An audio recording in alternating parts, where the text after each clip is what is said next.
Hello and welcome to Mindshifters Radio. I'm Tim Hayes. I'm your host for the first hour, and today is Thursday, October 14th, 2021. As always, we're grateful to everyone who's joining us here today, whether you're listening live or through the archives, as we spend another couple of hours teaching and supporting people in using some of the most powerful, effective, efficient, and accessible tools I've ever encountered. These tools are available absolutely free at whyagain.org.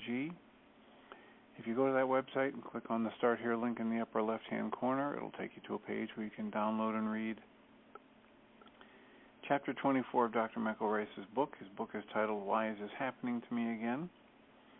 And that chapter of that book contains a narrative description of the primary tool in this work. That tool is called the Reality Management Worksheet, sometimes called the Reality Management Wake-Up Sheet, and it's a tool I've been using to great effect for over 17 years to improve the quality of my life and most of my relationships, and a tool I can use anytime I so desire to turn any negative emotional state into part of the infallible guidance system that each one of us has been given.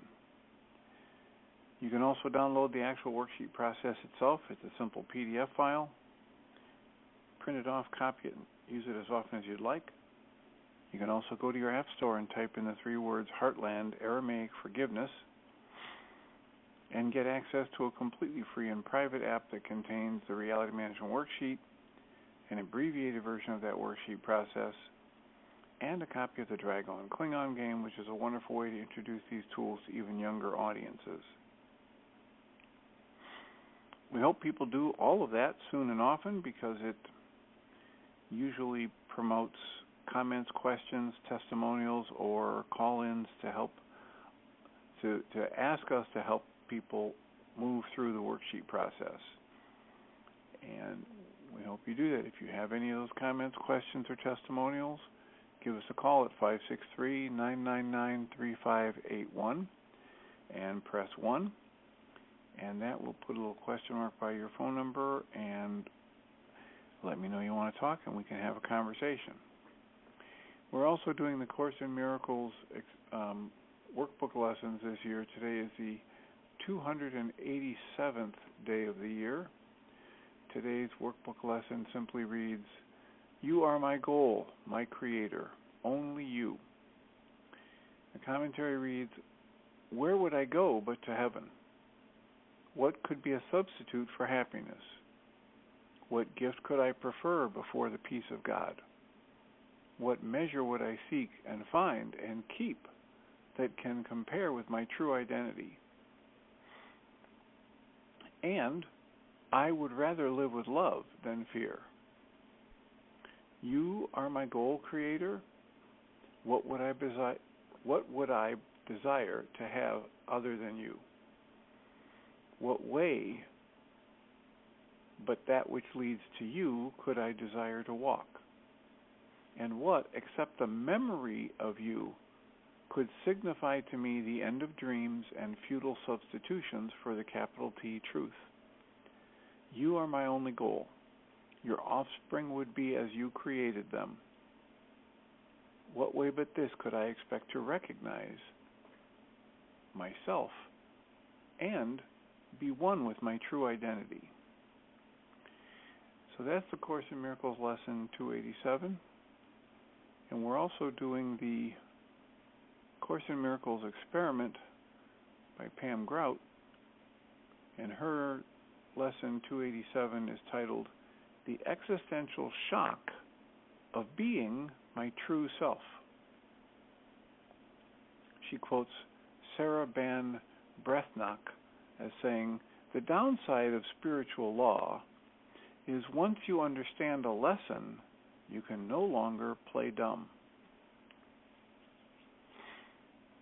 Pam writes, We might as well make it easy today. Lesson 287 gives me one goal, one simple goal, to be true to myself. And if I'm tempted to erect impediments to receiving and allowing and participating in love, I will clear them away with 3 simple questions. What could possibly be better than being true to my deepest being, than being connected to my inner source? 2, what could possibly substitute for happiness? And 3, what gift could I possibly prefer over peace? So today I poo-poo all the futile substitutions for love and celebrate that nothing is better than the capital T truth. So that's our Course in Miracles workbook lesson and our Course in Miracles experiment commentary for today. As usual, we have about 50 minutes left to entertain your comments or questions, to hear your testimonials, or entertain your suggestions for topics for the rest of this first hour's talk. So how can we support you? What is on your mind? How would it be useful for you to spend this next 50 minutes? 563-999-3581.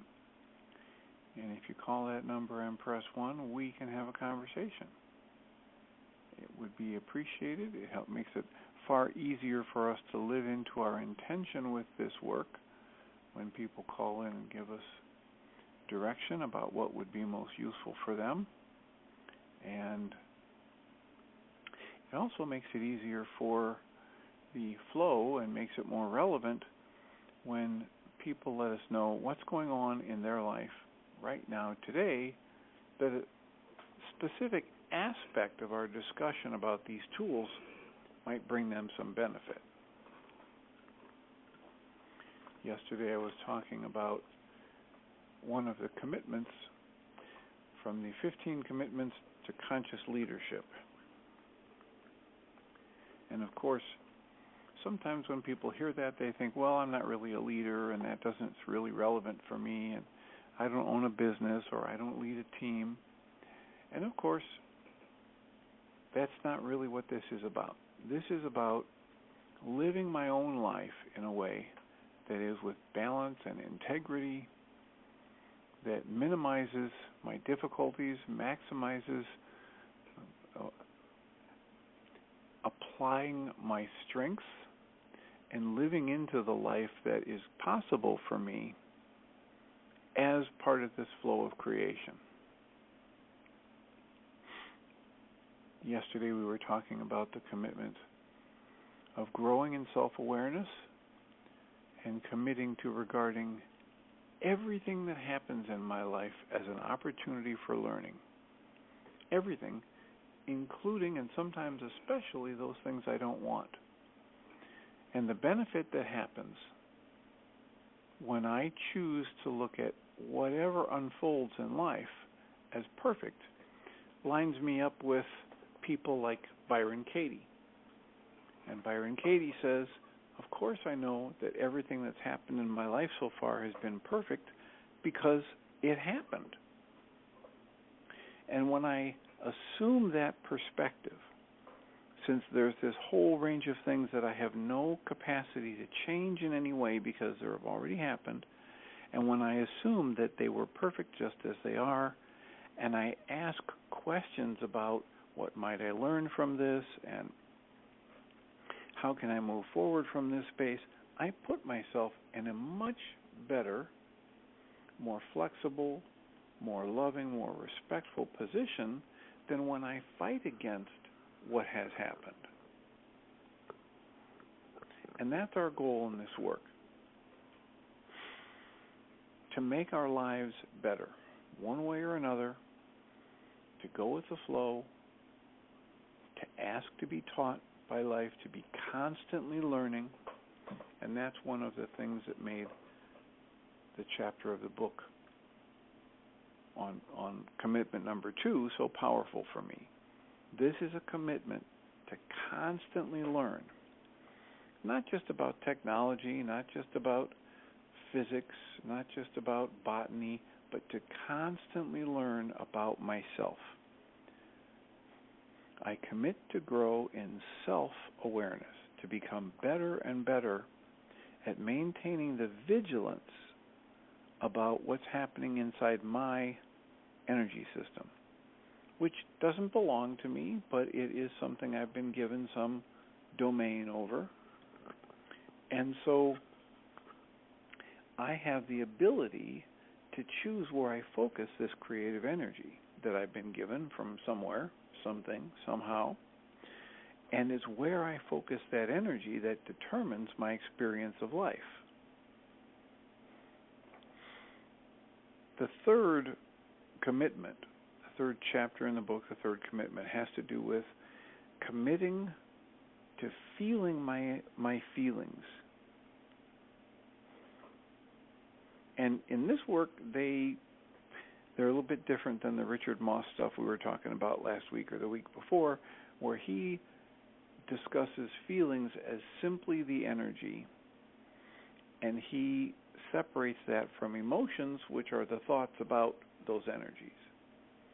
And in this work, they kind of blend it, but they have very much the same recognition that this thing I call my body is an energy system, and the energies that flow through it are perceived by me, and I can retrain myself to be aware of those energies. I say retrain myself because we were all born very aware of the energies in our bodies. Tightness, tension, hunger, thirst, joy, sadness, pain, anger. We were all very aware of these as infants. And over the course of time of our lives, we were conditioned out of that awareness. So this is a new thing for a lot of adults. When they teach this 15 commitments of conscious leadership and they're dealing with CEOs and board members and vice presidents and executive vice presidents in these meetings, they're talking to people who've spent decades denying and suppressing their feelings. There's decades of living in what they call the below-the-line commitment. And the below-the-line commitment is the unconscious commitment. And in this work, for the third commitment, the below-the-line commitment is that I commit to resisting, judging, and apologizing for my feelings. I will repress, avoid, and withhold them. So these people teaching the 15 commitments of conscious leadership walk into these executive meetings and they're encountering people who've spent decades resisting, judging, apologizing, and denying and avoiding their feelings. And they come in and they say, hey, let's all talk about our energies. Let's all get more in touch with the energy system we call our body and pay attention to what it feels like right behind our eyes and in the back of our throat and the tingling in our lips or the quivering of our chin and the sinking feeling in our stomach. Let's pay attention to that. Own them and agree to feel them all the way through to completion. Let's agree to let them come and locate them in our bodies and then move, breathe, and vocalize them so that these energies move all the way through us. They reference something I've talked about before on this show, and this Jill Bolte Taylor. I think her book is titled My Stroke of Insight. I might have misquoted the title before as My Stroke of Genius, but she's a neuroscientist who had a stroke and observed the process, and when she recovered, she studied it and wrote about it, and she's been teaching about it ever since. And what she says in her work is that they've got really solid evidence that when we experience an energy, allow it, feel it, locate it in the body, move a little and vocalize it, it'll move, it'll go through us in about 90 seconds. Of course, if we don't do that, If we resist it, we fight against it, we try to run from it, we lock it down in our system, and we'll get to, because we're adding energy to it, we will get to experience it for extended periods and repeatedly.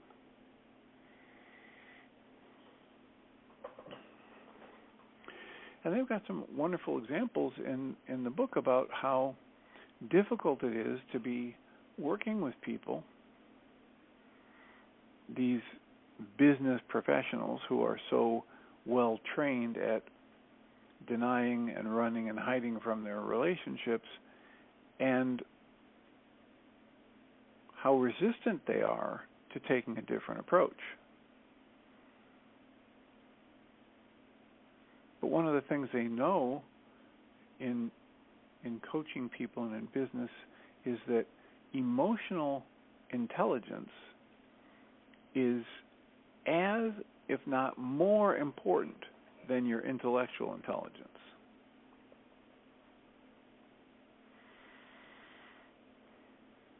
The good news is, for most of us, emotional intelligence can be improved. We can learn about it.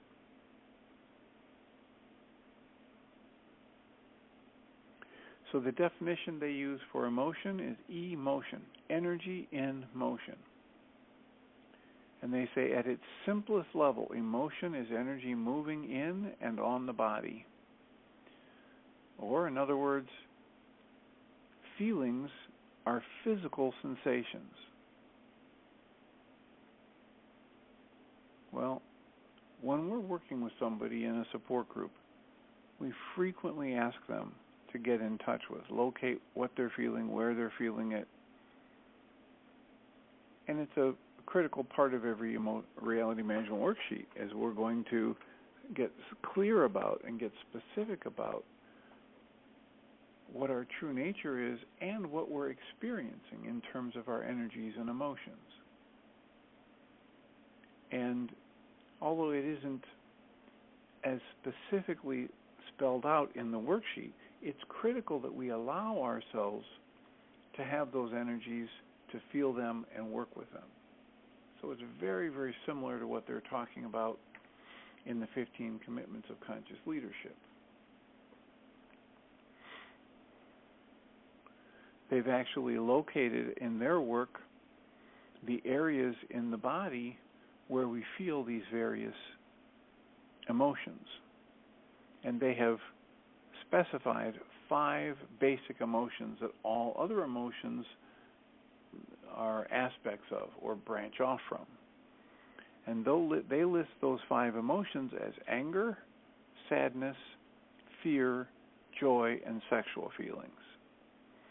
And then they locate the spaces in the body where we normally feel the energies that go with our label of anger. That's usually in the jaw, the back of the neck, or across the shoulders. Sadness, they say, is usually in the eyes or behind the eyes, in the throat or the upper chest. Fear is usually in the belly. Joy is usually at the core or in the spine. And the sexual feelings are usually in the pelvis, genitals, and erogenous zones. And they have found this very useful over the years to help people begin to map out where these energies are moving in their system. And like most of us, when we're working with people and trying to get them to identify their emotions, we say, so what are you feeling right now? Most of the responses they get are thoughts. Well, I'm feeling that if I lose my job, I'm in big trouble. I'm feeling that my manager has no right to make that evaluation. I'm feeling that I should have taken that speech class in college. All of these are thoughts, not emotions. And so there's a training process for a lot of people, and we run into this in the support group from time to time, where we start to teach people the worksheet process, and they don't know what they're feeling. And they don't know how to label what they're feeling. So skill building in this area is important. And what they say is, after we start identifying these 5 basic emotions in their work. They've got 5 basic emotions, and they help people figure out where they're located in their body. Then they can start coaching them on how to be with it, locate it in your body, breathe, allow and accept and appreciate the sensation, and then match your experience with your expression. So again, a lot of times they notice somebody is, got a growl in their voice, or they're snapping at somebody, or their fists are clenched, or their lips are pursed, and they say, "Oh, how are you feeling?" I say, "I'm feeling fine." But it comes out more as a bark or a snapping than it does being in congruence with the words "I'm fine," or "everything's good," or "I'm calm," or "I'm relaxed." And they start working with people to get them to understand there's a wisdom in these energies that flow through us. And the wisdom is located in 3 separate centers of our intelligence: the head, the heart, and the gut. And there's increasing evidence from our neurologists and our endocrinologists and our biologists that we have definitely got 3 separate centers of intense activity. If you don't want to call it 3 brains, at least, there's no denying that there's intense activity. There's neuronal activity, there's hormonal activity, there's neurotransmitter activity in these 3 areas: the head, the heart, and the gut. And because they're such powerful energy centers, if we live our lives without tuning into them or letting ourselves take advantage of the information that they offer, we are really hamstringing ourselves in terms of our functioning. And what they say here is that each of the 5 core emotions invites us to grow in awareness and in knowing. So here are some of the learnings that each emotion can give a leader. The emotion of anger tells a leader that something is not now or is no longer of service, or that anger can tell the leader that something is not aligned and must be changed or destroyed so that something more beneficial can replace it. They go on to say this emotion tells a leader what a boundary needs to be set, or when a boundary needs to be set, or when an existing boundary is being violated. Without access to anger, leaders are dangerous because they don't have a clear no response. They don't have a sword for cutting and destroying when both are called for. And when I read that here, I understand that, if you've listened to the show a long time, you've heard us talk about how my negative emotions are most useful in my life as an alarm system to tell me that my perception is off, that I'm in error. And this writing, this system, is more in alignment with Dr. Henry Cloud and his book, Necessary Endings, where he talks about if you don't have the ability to set a limit and say no, then you stick with things that are a drain to you, that they're a drain to the system or the workplace that you're working in, or they grow into an abusive pattern, and you just let it drag on and on.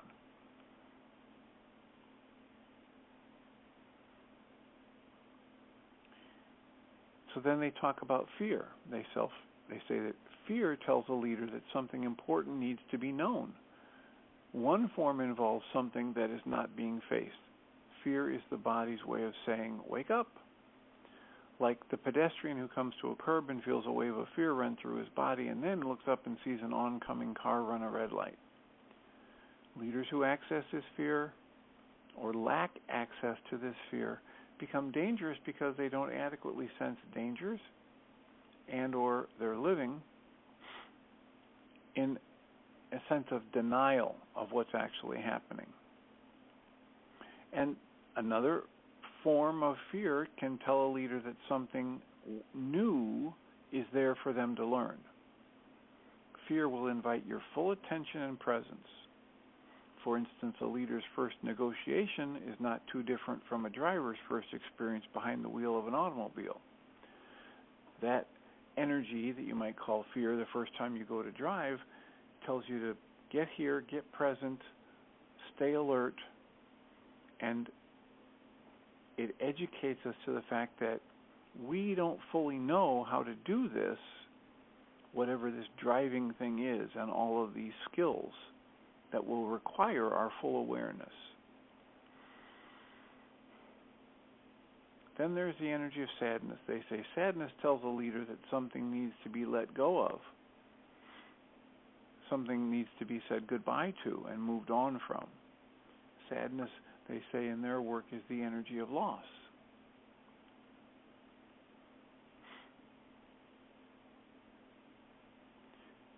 Sadness will let a leader know that something meaningful is going away. It could be a person, a dream, a vision for the company, a belief, an opportunity.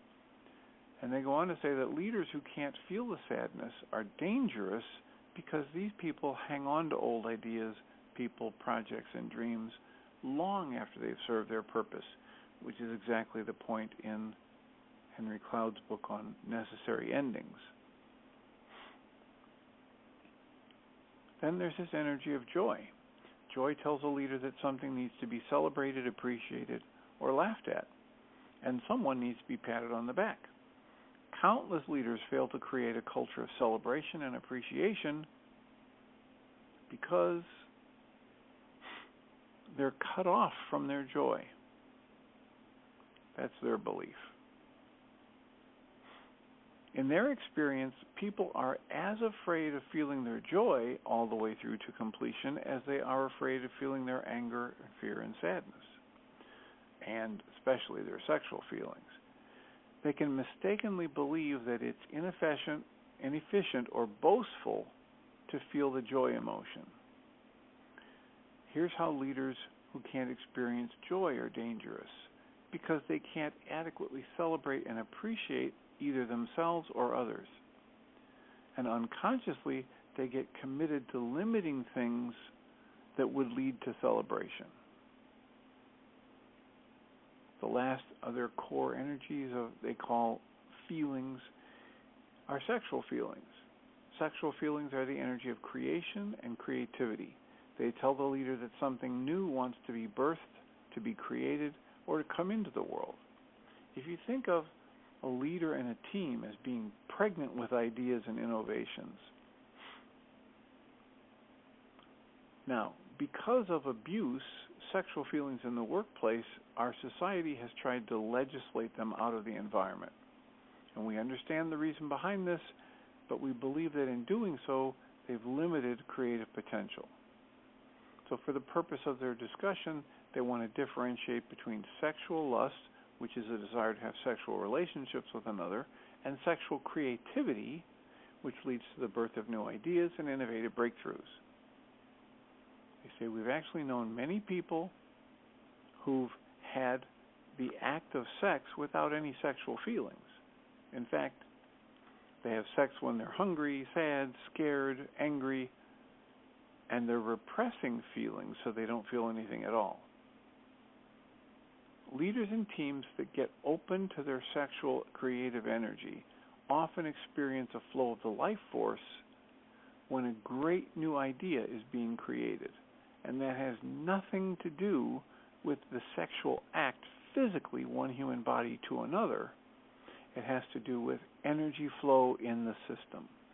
And when it's done with clarity, awareness, and good boundaries, it leads to creativity. So that's some input on their idea about 5 basic emotions and some of the ways it's different from what we talk about in Mindshifter support groups and here on Mindshifter Radio and the Reality Management Worksheet. So what does that stir up for people? 563-999-3581. call that number, press 1, and we can have a conversation. We've got about 26 minutes left before the second hour begins. How can we support you today?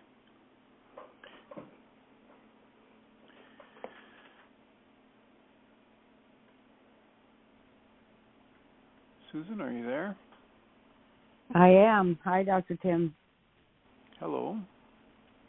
Thanks for reading that wonderful stuff. I don't know where to begin because it's just so perfect for me today, and I hope for other people too.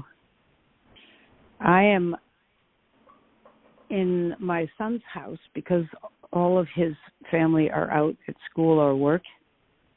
I am taking a rest from my grandson, who is going through what I find extremely scary, probably still taking drugs, insisting he is not,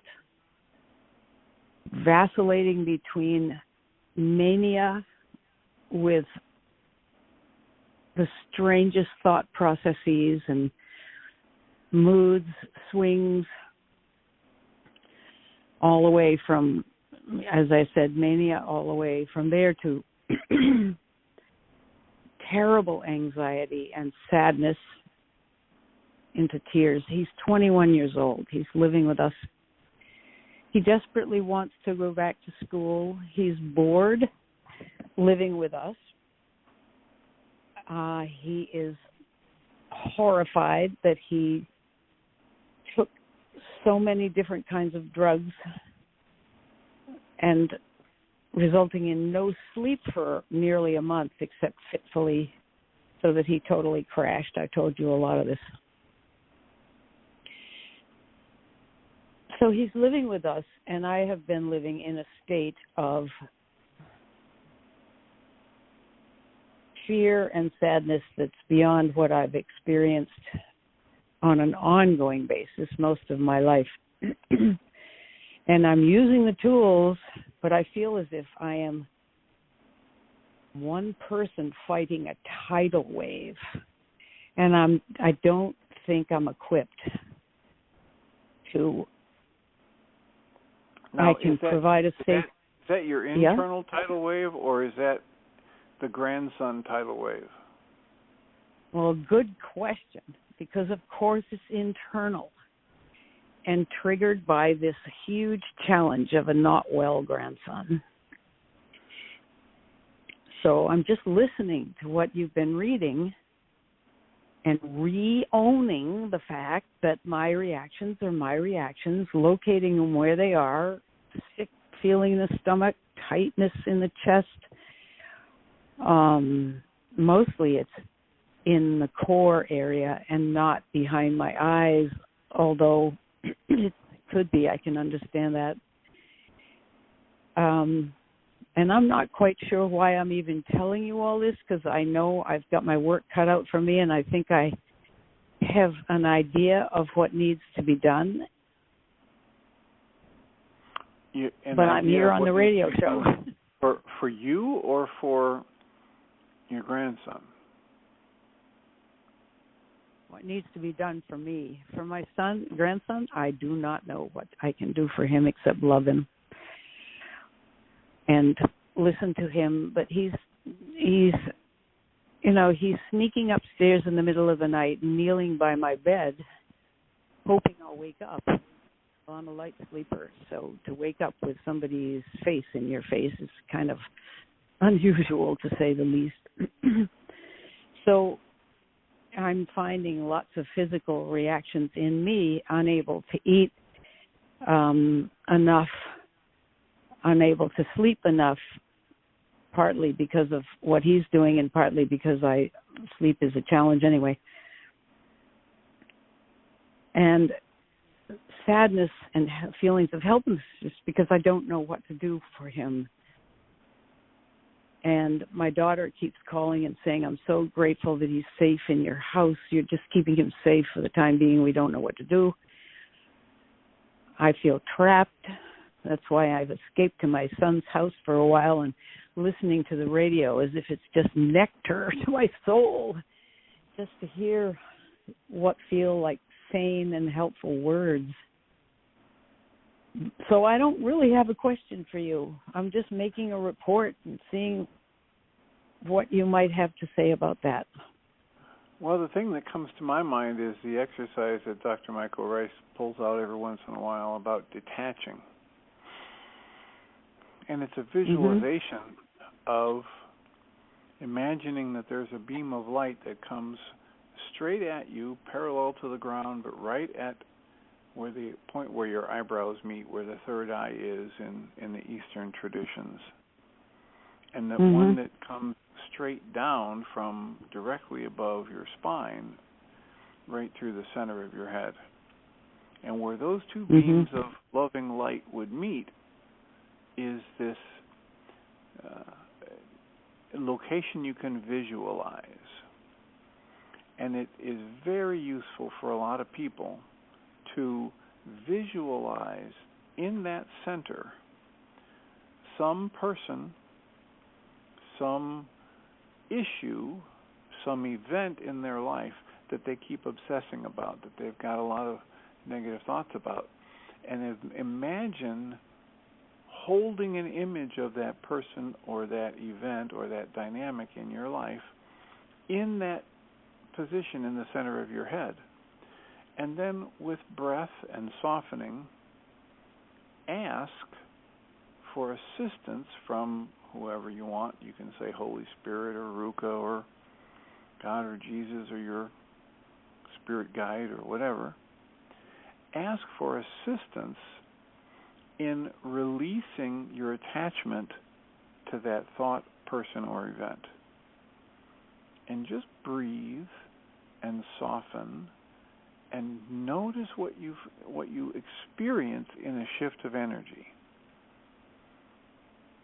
Doing what we usually encourage people to do, which is continue the breath work, soften and breathe, and just notice as you gently repeat, asking for assistance in releasing your attachment to that person or that dynamic or that situation. So to get it straight, it's where the third eye, if you put a beam straight from your You're third looking eye, for a spot in the center of your brain. Got it. Okay, You're that's looking what for I was this asking. imaginary spot right in the center of your brain.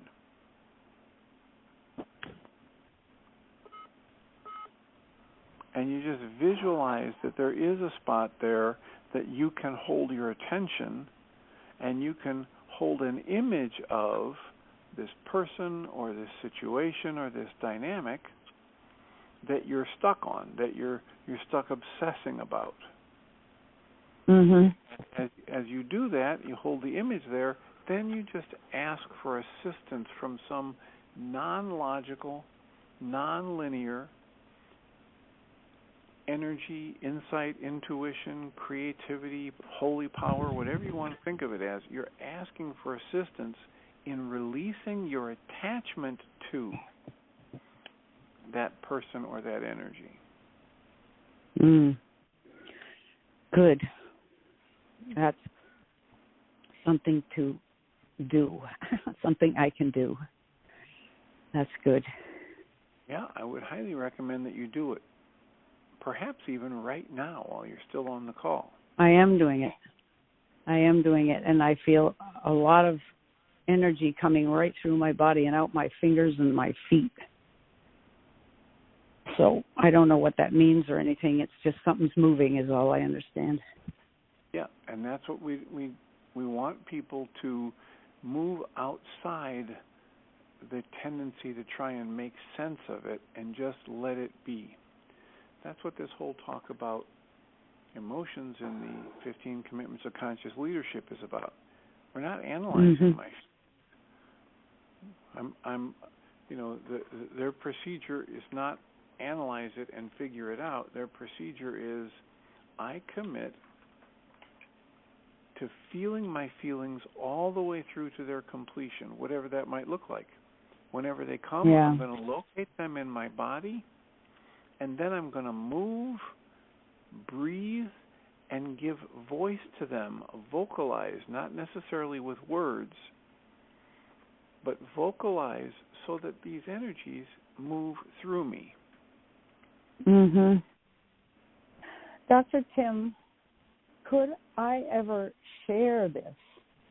Like, if I had Jacob in front of me right now, and if I did what you're saying, I would start vocalizing for sure, and it wouldn't be words, it would be sounds, and I would start moving.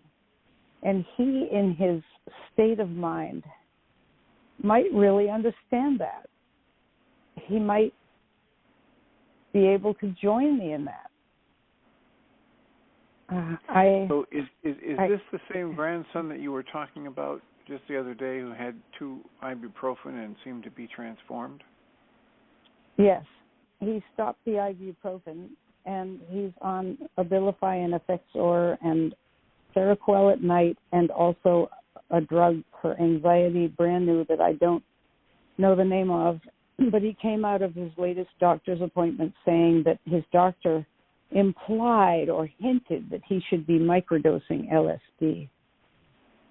And I said, Jake, I'm almost positive, knowing he knows your history. I wrote it all down and sent it into the portal because this is a new doctor for him.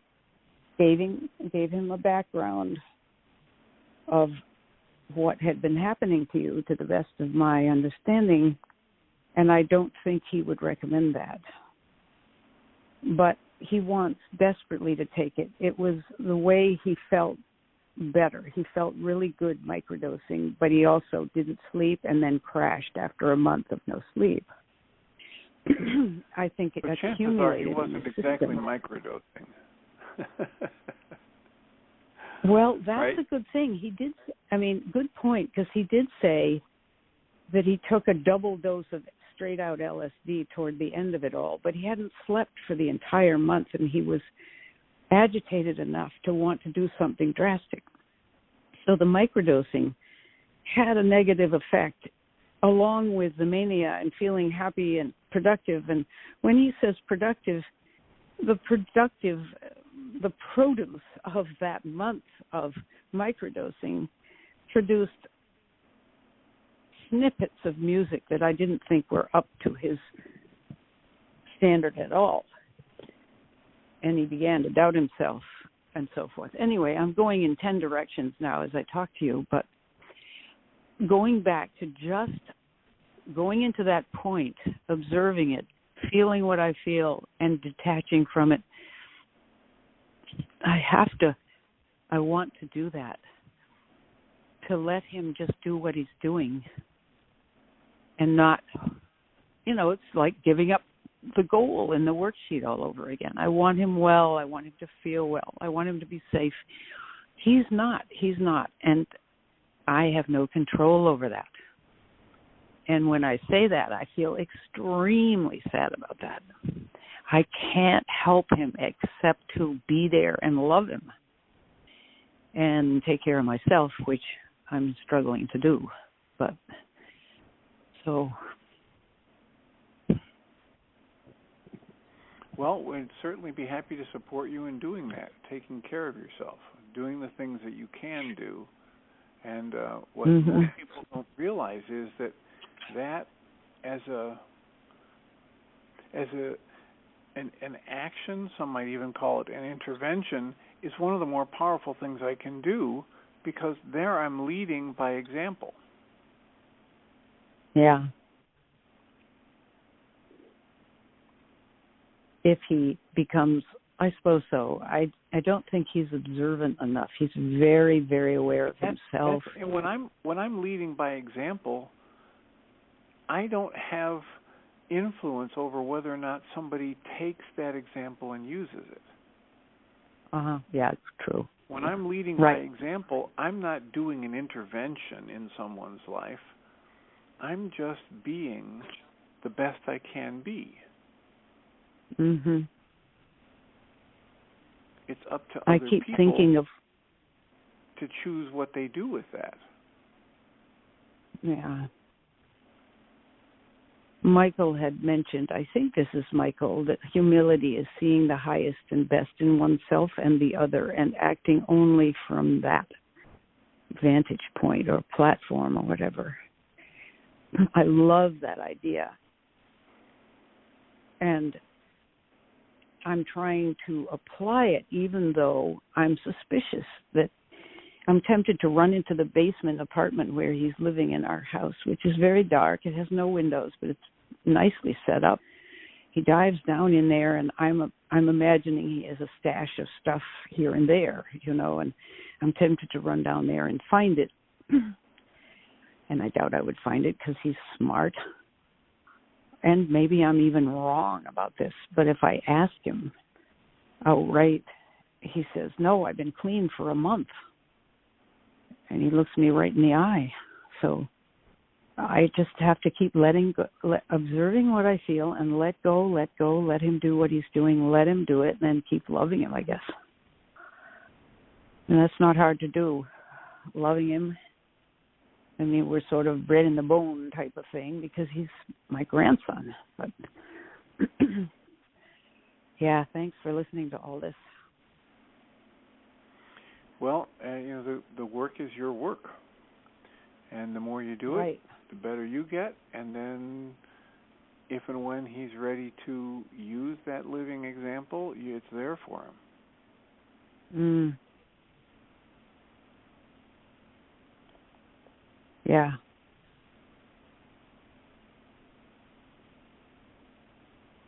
All right, Dr. Tim, I'll keep listening. All right, and just keep feeling those emotions, and perhaps, once or twice more, do that release practice and observe what comes of it, because it is not magical, and yet it is powerful. Yeah. Thanks. All right. Again, Blessings. always. Thank you. Blessings. So we have about 10 minutes left for comments, questions, answers, observations, recommendations. Tonight is a Thursday, so we have a support group coming up. And we had another instance on Tuesday of somebody trying to join the Tuesday group by using the Thursday group login. So I will repeat that if you go to mindshiftersacademy.org website, there's information on how to join our support groups, but it's a separate login information packet for Tuesdays versus Thursdays. And we'd be happy to have you join us, or happy to have you pass that information along to anybody you think might benefit from joining us. Almost every Tuesday and Thursday from 6:30 to 9 p.m. Central. And this last Tuesday we watched Guy Finley lecture and then had discussion and processing. People were processing how that the basic tenet of Guy Finley's lecture, which is almost exactly the work that Michael Rice puts in his worksheet process, is so powerful for us, each of us in our own way. And sometimes just getting clear about that brings enough clarity that people start moving through their issues better, or they have a better time getting a productive result from their worksheet process. So it's one of the reasons that we engage in those talks, lectures, etc., and we'd be happy to have you join us. Also, give us a call and let us know what your recommendation is for book titles or podcasts or spiritual teachers that really resonate with you. If you're listening to this on the archives, please send us an email, tjh@mindshifters-academy.org. Or you can email Jeanie at JEANIE at Mindshifters at whyagain.org, WHYAGAIN.org. And let us know. Thoughts, comments, questions. I had the privilege yesterday of interviewing Dr. David Grand, who is the creator of the brain spotting technique. And I continue to work on the technical glitches that would not allow me to upload audio files to podcast Blog Talk. And hopefully in the next week or so I'll figure out what that glitch is about and be able to share some more of the interviews I've done for the On Your Mind podcast hosted by Journeys Dream. And it's available at journeysdream.org/podcast. That's another free resource, another wonderful group of people who are trying to change the way people think and talk about mental health, change the narrative on mental health to one in which optimal health and well-being is possible and expected, and where they offer resources to people that are alternatives to the let's go through a checklist of symptoms and then add these medications to your energy system based on whatever symptoms you report. And while there is some benefit to that in times of crisis, most people who study this stuff understand that that's not healing. That's not removing anything at a cause level. And to really make progress, we have to find out what's causing these upsets, these disruptions in our functioning. And once we find out what that cause is, and we start to address it directly, either through nutrition and or diet and exercise and or life purpose, things start to get better, oftentimes by leaps and bounds. I think I mentioned before, I'll put it in today's recording as well, that when we were doing the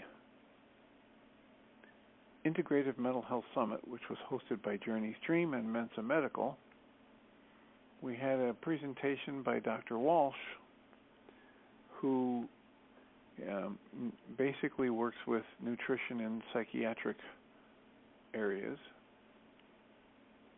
And he wrote a book that, I think he said about 12 years ago, that highlights a lot of what they've learned. And he talked about 7 basic areas where there are imbalances in our body and brain chemistry in this energy system that are responsible for the vast majority of the psychological symptoms that people go to a doctor for help with. The name of his book is Nutrient Power by Dr. Walsh. And the 7 imbalances include methylation, overmethylation, undermethylation, a zinc deficiency or excess, a copper overload or deficiency, a folate deficiency or overload, a pyrrole disorder, a toxic metal overload, or fatty acid imbalances. So if you're looking to help somebody and you understand that the medications that our psychiatric profession offer people are not cures. They are simply placeholders. They are symptom suppressors. And you want to, get access to some people who are doing actual healing work and looking at various systems in the body that get out of balance and that create the need for nutrient change and or detoxification, that's one good place to start. Nutrient Power, a book by Dr. Walsh. So we're nearing the end of our first hour. Michael and Jeannie should be here for the second hour. And we'll be back again tomorrow. And I encourage you to pipe up and let us know with your comments or questions what would be a useful expenditure of our time in the next hour, Friday, and what topic you'd like us to explore, and whether or not you're benefiting from some of the points I'm raising from the 15 commitments of conscious leadership. And if you think about it, remember to either join us tonight yourself or pass the information along to somebody who might want to join us for Thursday's Mindshifter support group. All that information is available at mindshiftersacademy.org. And that'll do it for today's show. I'll remind us all that we come from love. We're made of this stuff we call love. We actually are love, and everything else is false. Welcome, Jeannie Rice. Thank you, Dr. Tam. I appreciate you. All right. Have a wonderful show. Thank you.